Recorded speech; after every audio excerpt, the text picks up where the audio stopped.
La rançon de la vertu. Écrit et narré par Tom Dervin. Chapitre 13.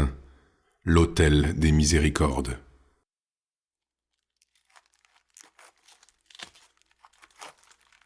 Une lame raclait contre un os. Le bruit de l'acier, creusant à travers le tibia, produisait un son affreux. Olgurd se réveilla en sursaut, ébloui par un intense halo vert clair. Émergeant peu à peu de son cauchemar, il était en nage, allongé sur un lit grinçant trempé de ses sueurs. Une chaleur étouffante régnait dans la chambre et un ray de lumière vert et or, traversant un vitrail au plafond, illuminait les pierres blanches qui constituaient les murs de la salle. Sur l'un d'eux, une étoile à 8 branches en bois verni était accrochée. Juste au-dessus d'une table poussée contre le mur où des linges, une cruche, des verres et une bassine d'eau reposaient. Olgurd devina sans peine où il se trouvait. Il était déjà venu par le passé. Le lieutenant souleva ses draps et constata son corps nu. Des bleus couraient sur sa peau, un bandage aux effluves alcoolisés lui serrait le bras, et une attelle maintenait fermement son genou couvert d'onguents réparateurs. Il laissa retomber les couvertures sur lui et attrapa sa tête entre ses mains. Les yeux perdus dans le vague, l'esprit harcelé par les flashs de la veille, Olgurd tenta de se remémorer la fin de sa nuit, en vain. Il ne se souvenait que des cris et des flammes, du sang chaud filant entre ses doigts. Une seule question trônait au centre de ses pensées brouillées. Guillaume avait-il survécu ?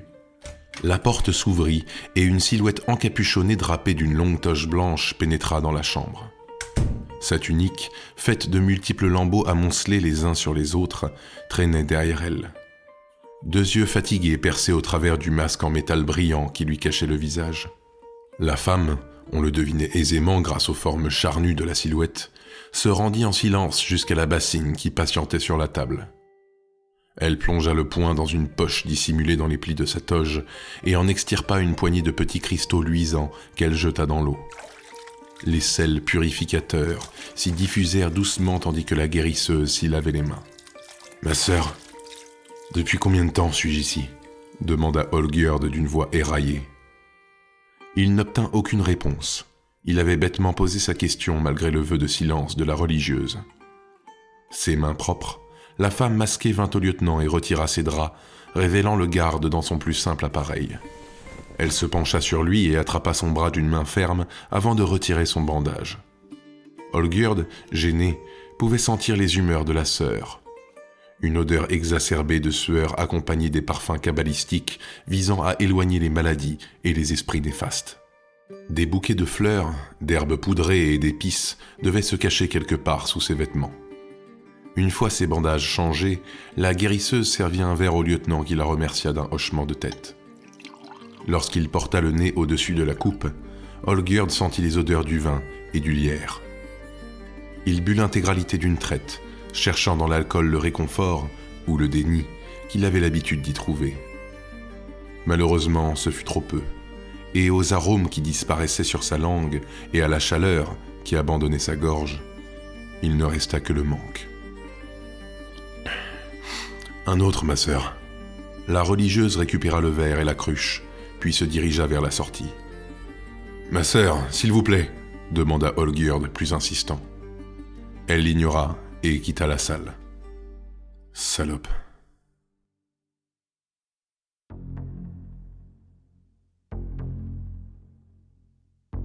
Assis sur un tabouret, les jambes croisées, le pêcheur adossé contre le mur de son cabinet était en pleine introspection.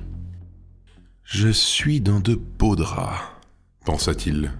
« Moi qui souhaitais tisser ma toile autour de mon nouvel ami, me voilà empêtré dans les fils tissés par une autre main que la mienne. Quelle nuit! Les choses ont vraiment pris une tournure inattendue. » Elias sourit. Rien ne se passe jamais comme prévu dans cette ville. Il fallait bien se douter que les choses prendraient une direction sanglante après notre passage remarqué à la voile rouge. Mais à ce point... J'avoue que je n'aimais pas trop ce... Elias chercha dans sa mémoire. Ce capitaine Navel. Olgierd le respectait trop, l'écoutait trop. À ses côtés, il ne pouvait pas laisser agir ses pulsions, sa nature profonde. Il le bridait. Enfin, c'est du passé.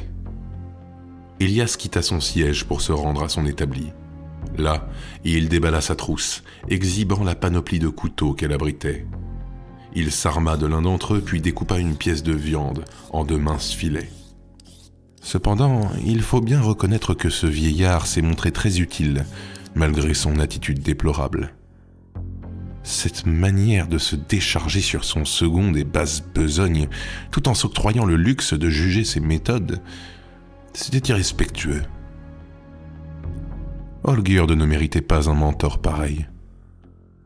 C'est un jeune homme si malin, si perspicace, qu'il en est même venu à douter de moi, alors que cet imbécile de capitaine n'y a vu que du feu. Un bruit monta derrière Elias.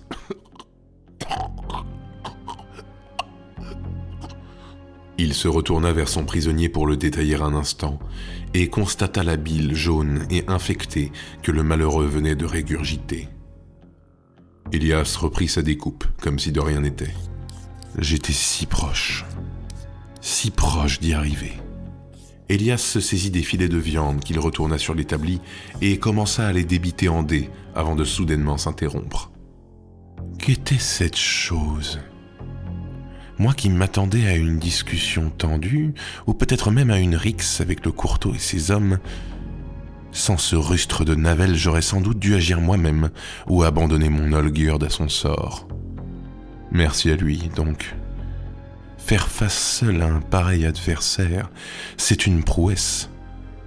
Je n'aurais pas aimé croiser le fer avec lui dans sa jeunesse.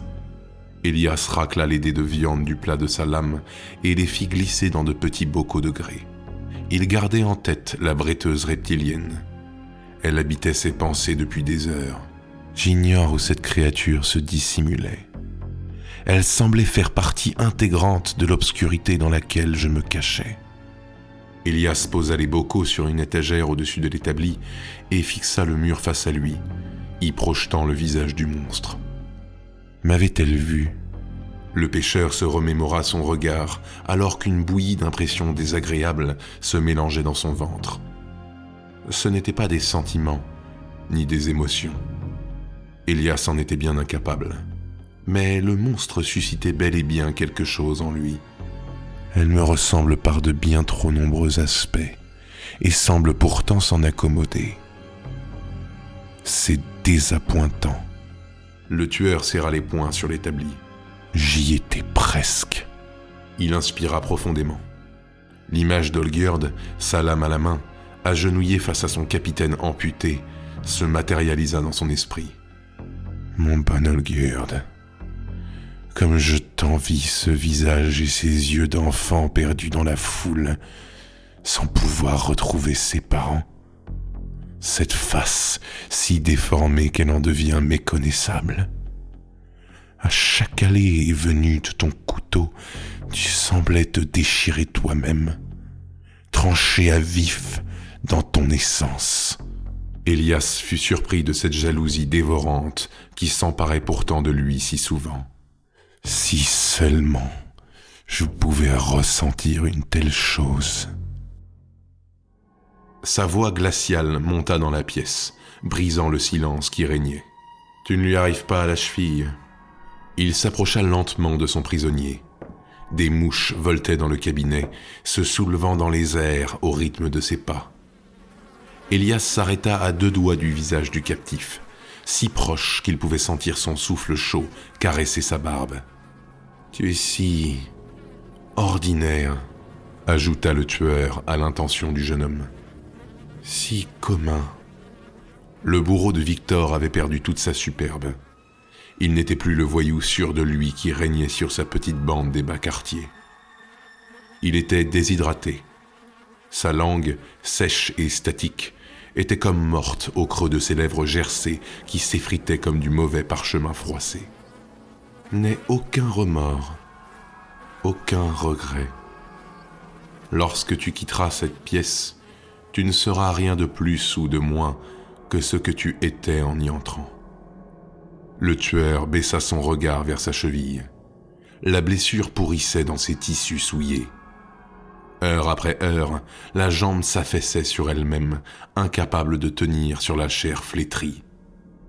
Mêlée à la meurtrissure en décomposition, l'urine et les déjections du garçon avaient lamentablement coulé le long de sa cuisse pour rejoindre la plaie, se mêler aux pourritures et à l'hémoglobine.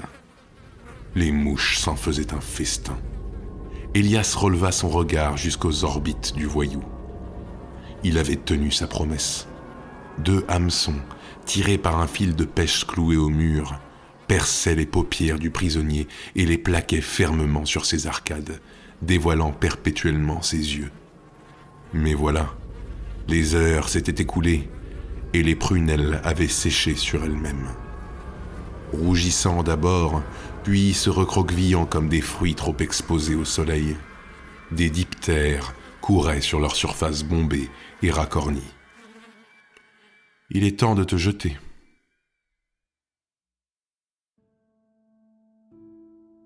Olgerd était habité d'une impression étrange, celle d'être isolé sur un îlot, au large, avec le monde encore à peine visible, suspendu sur la ligne d'horizon. Il aurait pu l'atteindre à la nage, mais sa jambe était bloquée dans le sable. 1 heure passa avant qu'on ne lui rende visite. Une nouvelle femme entra dans la pièce. À sa vue, le cœur d'Olgerd bondit dans sa poitrine. Il se redressa prestement sur sa couche pour l'accueillir. C'était une dame âgée, au visage fermé et strié de rides. Le regard dur, elle se planta au pied du lit et fixa le blessé droit dans les yeux, qui, lui, n'osa pas prendre la parole. Un silence pesant gonfla dans l'atmosphère pendant de longues secondes, jusqu'à ce qu'Olgerd n'entr'ouvre la bouche. « Clémence, maudit soit le jour où nous t'avons rencontré !» coupa la vieille femme. Le lieutenant serra la mâchoire, ses muscles se contractèrent, la douleur de ses plaies se raviva. « Je ne t'ai jamais aimé. Je ne m'en suis jamais caché. Mais, selon les volontés de Guillaume, je t'ai laissé une place dans nos vies. » Olgerd détourna le regard, froissé. Il n'avait jamais eu l'impression d'être accepté parmi Navel et les siens, mais au vu de la situation, il préféra ne pas contredire l'épouse de son capitaine. « J'ai toujours dit à Guillaume que tu nous apporterais des ennuis, » reprit Clémence. « Et même lorsque c'est arrivé, il n'a cessé de te défendre, de te trouver des excuses. Malgré tes manières grossières, ton irrécupérable insolence, tes abus à outrance, cet idiot n'a jamais cessé de te protéger. Aujourd'hui, il en a payé le prix. » Olgerd sentit sa gorge se serrer. « Je l'avais prévenu. Et encore une fois, il ne m'a pas écouté. » Clémence se pencha au-dessus du lit. « Je n'ai jamais voulu ça, » protesta Olgerd, les yeux brillants. « C'est tout le problème. Tu ne voulais pas. Tu ne pouvais pas. Qu'importe. Les conséquences sont là. » La vieille femme était cramoisie. Sa voix déraillait, des larmes menaçaient. Elle contenait pourtant la tristesse qui la dévorait de l'intérieur. Elle se refusait d'apparaître affaiblie et ne laissait filtrer que sa colère. « Comment expliques-tu que ces 15 dernières années, Guillaume ait passé plus de temps avec toi qu'avec sa propre fille? Ne t'es-tu jamais senti gêné, honteux même, d'accaparer ainsi le père d'une autre? Non, bien sûr que non. Et où était mon mari lorsque j'avais besoin de lui? Il veillait sur un bâtard récupéré dans le caniveau. Au mépris de sa propre famille. Et pourquoi? Pour qu'il devienne un misérable alcoolique. Un rustre.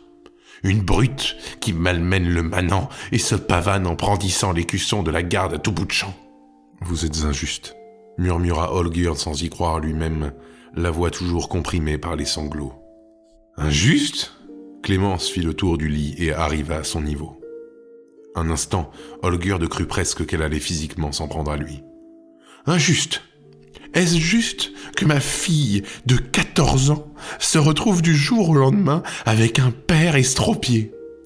Est-ce juste qu'un soldat, un brave homme, un père de famille qui a survécu à la guerre, qui a risqué sa vie pour des gens comme toi, se retrouve privé d'une jambe parce qu'il a suivi un ivrogne dans ses frasques ? Les larmes roulèrent subitement sur les joues de Clémence, comme si un barrage avait cédé sous le poids de la souffrance. Ne me parle pas de justice. Tu es ici, au sein même de l'hôtel des Miséricordes, à te faire soigner, alors que des femmes et des hommes qui n'ont pas commis le quart de tes méfaits crèvent de faim ou de maladie à 2 rues d'ici. Est-ce que cela est juste pour toi, Olgierd ? Et pourquoi as-tu cette chance alors que tant d'autres en sont privés ? Parce que Guillaume veille sur toi. Parce qu'il a demandé à ce que l'on prenne soin de toi ici même. Encore aujourd'hui, il te protège, misérable. Le calme retomba un instant. Clémence haletait, essoufflée par la rage. Mais c'était la dernière fois, conclut-elle d'une voix pleine de dégoût. Ne t'approche plus jamais de ma famille. Bâtard. Elle fit volte-face et quitta la salle sans même refermer la porte. La petite île sur laquelle Olgierd se sentait si seule venait d'être balayée par une tempête. La force des vents l'avait repoussée encore plus loin au large. Il n'y avait plus d'espoir de trouver la terre ferme. Il n'avait plus que le feu du ciel pour seul compagnon et un océan de solitude agité par les regrets comme seul horizon. Mais au moins, Guillaume était en vie. La journée fut longue.